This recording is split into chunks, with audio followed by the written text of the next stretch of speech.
Greenwood Stocks here with hot stocks to watch and a market recap. So wanted to look at just a few that got traded today, the bigger names. Of course, Wall Street Bets is trending.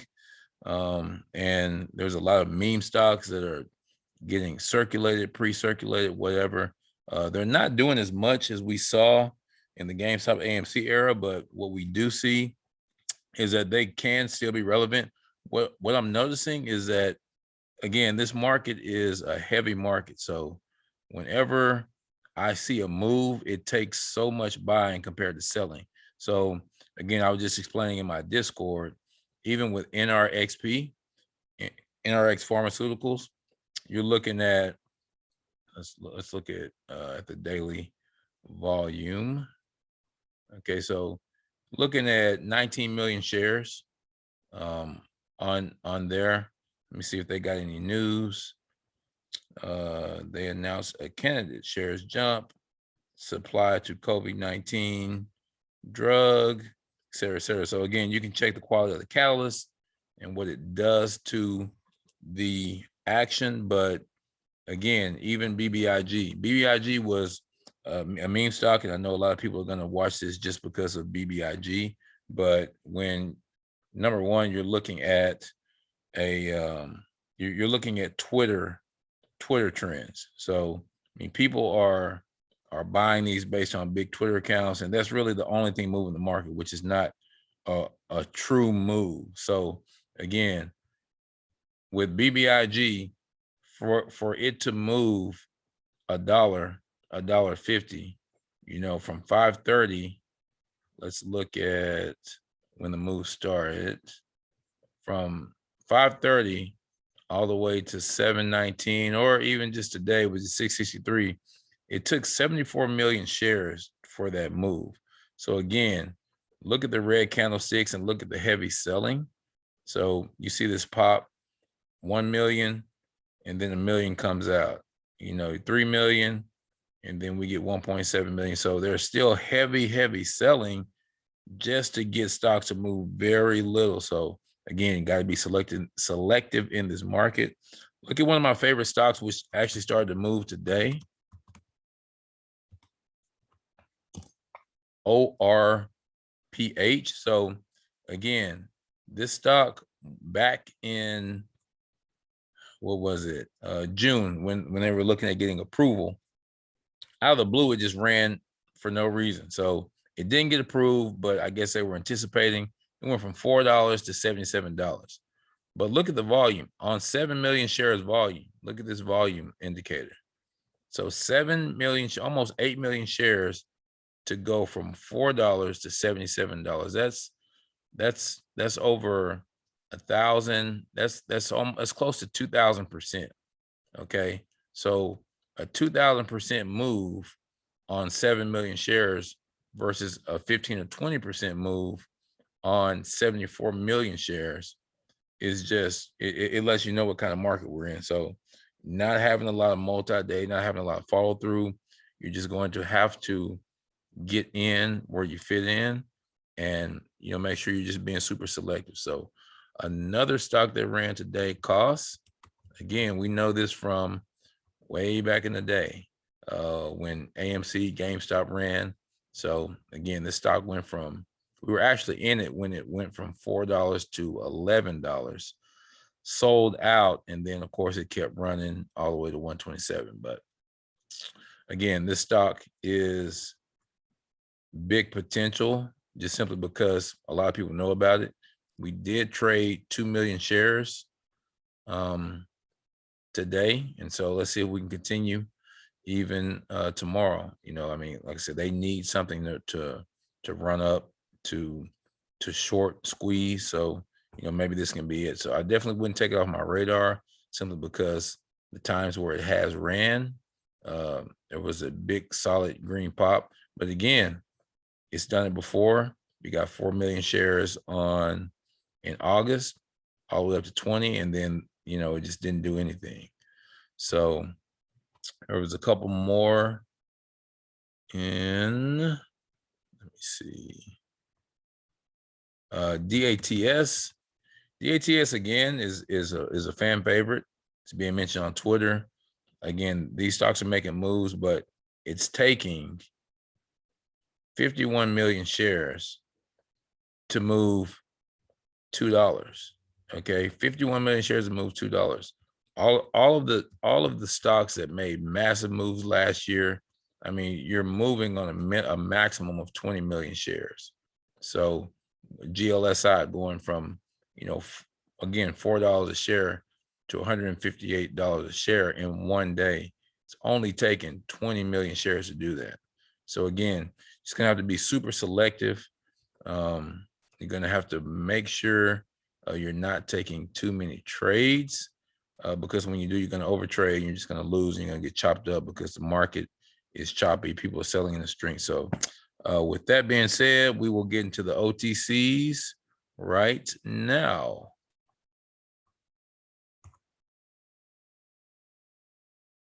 All right. Hey, what's going on? Yeah, I'm gonna talk through a couple of the OTCs players that I'm watching.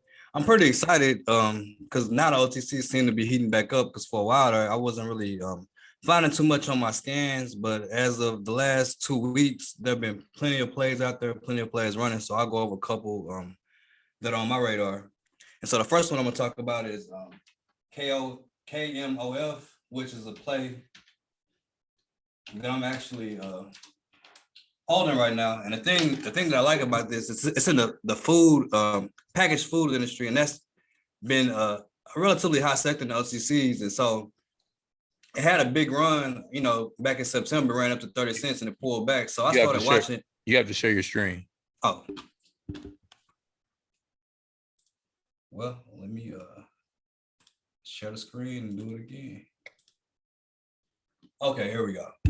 So the first play I'm gonna talk about is KOMOF, and I'm currently trading this play right now. And the thing I like about it is back in September, it made a run to 30 cents, pulled back, established support right here around 15 cents or so. So that's when it kind of got on my radar. I traded the first green day, which is right here. So I got in, held, and today it ran up to 22 cents. So I scaled out a little bit and then loaded back up for a potential gap up tomorrow. So I mean, this is a pretty straightforward, simple play. I mean, the sector's high. It found support, so low risk, high reward. So that's pretty much how I played that. So another play that I'm watching right now that I like a whole lot, that I'm probably going to scale in sometime this week, is RLFTF. And I've actually traded this before. And the thing I love about this particular play is that like 38 institutions are holding the stock, and that's almost unheard of, for OTC. And so I feel like anywhere at these price levels that you're getting a discount. So I'm watching this closely. I mean, it has potential. I mean, the first level of resistance right here at 18 cents, but if it breaks that, next level will be strong level of resistance will be somewhere around 30, and if it breaks that, my long-term target for this one is 45 cents. So this is one that I'm really watching. Like I said, with OTCs, when I'm really bullish on them, I always like to pay attention to number of institutions holding it. And this is probably one of the highest numbers I've seen in an OTC in a very long time. So I'm definitely bullish on this one. Another one that I'm watching that came from the scan today is BNOW. And this to me, I haven't done a lot of due diligence on it necessarily. It's purely I'm looking at it purely on the technicals, but I do like it simply because it's trading in the channel. It established support right here, and it's testing up against the top of this channel, and it broke above but pulled back. But basically, if we can break and stay above this channel, I mean, sky's the limit. We can have a nice run on this one. All right. And another one I'm watching that's always been a fan favorite is DEE and F, and it's one of those players that's really hyped up on social media. I try not to get into the hype because it's been hyped for a long time and wasn't moving, but now I'm really liking this setup. I mean, higher lows, it's developed the uptrend. I mean, you really can't go wrong. If we could break this level around 24 cents, I mean, this is another one. We know that it can move fast and it can move quick. So I'm definitely watching this one pretty closely. And that's pretty much all I got for the OTCs. You got anything else? Yeah, like I said, just don't feel bad about having to, scale down, playing a little bit small. Like I said, that's what this market is, forcing you to do, unless you're really selective. So just be sure that you are, like I said, being extremely selective as far as exactly what you're trading. So again, I mean, you're getting just a couple of setups a day, maybe. 1 week, a great trade a week. There were a few that presented themselves last week. And again, just one great trade is going to make you whatever you need to make. ANY, forgot to mention it's an NFT, Bitcoin crypto play, and of course Zach Morris was here, saying he was long. So again, these pumps are not playing out. Wall Street bets stocks. I mean, if they run, it's taking 100 million shares just to go 20%. And so what happens when the selling? Well, what happens when the buying stops? Okay, the stock just goes nowhere. So we were 8 yesterday after the Zach Morris pump. Now we're at 703. I mean, you're probably expecting a multi-day run, and guess what? The rug gets pulled out from under. So again, be sure you're trading smart. Be sure that you are not over trading in this market, because you will definitely get chopped up, because there is really no reason to be in any stock unless it's an A+ setup, unless you have lots and lots of conviction. Even NutriBrand today, I mean, you're looking at the pre-market action from $7, and then from 12, and you're in here thinking, you finally got a runner, and then what happens? Whoever's pumping the stock, they're getting rid of, 500,000 shares, 1 million shares, or 920,000 shares until it sells completely off. So again, just be smart. Don't feel bad if you lose. Just again, scale down. One of the biggest things that you have to realize is, are you trading well? Are the trades working? Then you can play a little bit bigger.